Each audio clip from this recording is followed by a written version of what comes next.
By now, we had a super deep dive into many amazing features about React components. And by the way, no worries if that is getting a lot to remember. You'll see a lot of that throughout this course, in the course projects, and in other modules. So this is really just there to get it out of the way, to introduce you to a concept. You'll see it applied then throughout this course, and therefore this will become clearer and clearer as we use the different things you learned about. We're not done yet though. In person component, we have that input where we can change the name of a person, right? Now, the approach or the way of changing this is absolutely fine here. However, if you want to get access to an HTML element like this input, but actually what I'm about to show you works with any HTML element, with any JSX element, I should say here, then you are not limited to setting up two-way binding, because that, of course, is nice for getting the value you entered. But let's say you want to focus that input. Let's say when we render all our persons here, the last person should automatically receive focus. Well, then this is kind of hard to do here, right? How do we focus this? In regular JavaScript, you could, of course, write something like in component.mount, so right after this rendered, let's say, you could use document query selector, select your input, and on that input, you could then call the focus method. Now, if we try that actually, and component.mount works here, of course, because it's a class-based component. If I try that, then I do indeed focus, but I focus the first one, simply because document query selector selects the first input it finds here. And additionally, this is not really that great because it doesn't refer to the input rendered by this component.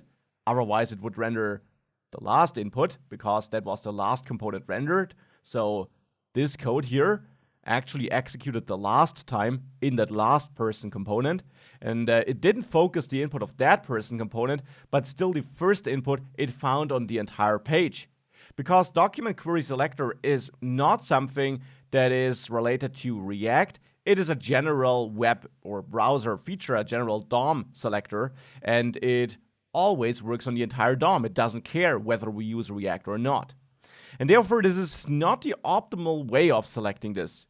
Sure, we could set up an ID here to select it by ID, but React actually has an easier way for us to select an element. A concept called refs, which stands for references.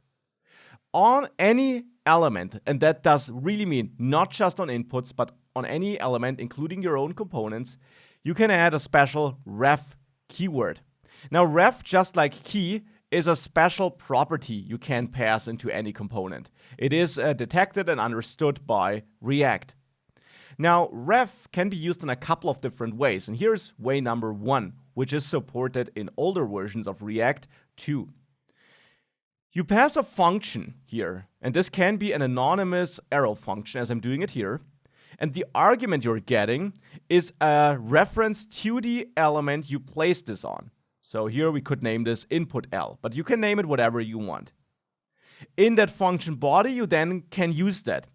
Therefore, here, of course, we could call focus actually, but that's not what I want to do here. Instead, let's say we want to use that in some other place of the application.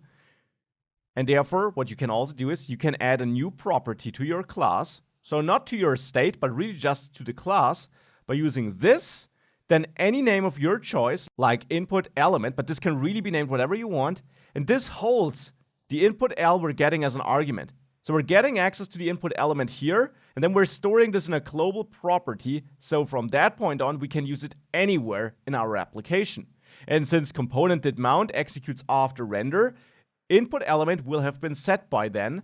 So in here, we can call input element focus.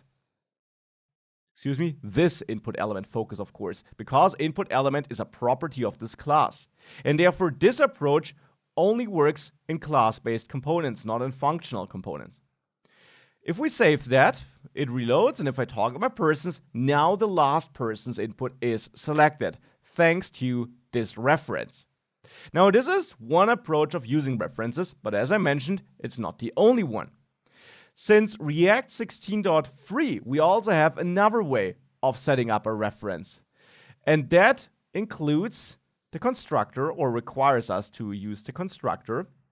And in there, You can now set up your input element. So the same property I'm using down there, input element, by calling React create ref. So create ref is a method offered on the React object we're importing, and I'm storing it here in the input element. Now that means, of course, this is not necessarily my input. This is any reference object React gives me, whatever that is behind the scenes. You can now use this reference here, and therefore I'll name it input element ref to make it really clear that this is just a reference. You can now use this here instead of passing a function to ref. So this function approach is okay, and therefore I'll comment it out to keep it here. But you can now set ref equal to this input element ref. So to this property you're initializing here in the constructor. This holds access to this ref object React gives me, and then I'm assigning this to my ref property. And behind the scenes, React will make the connection, and input element ref will then actually allow me access to the element on which this ref assignment was placed. So now in component did mount, I can use this input element ref, so this ref property, and there I actually have a current property which you have to access first, and this gives you access to your current reference.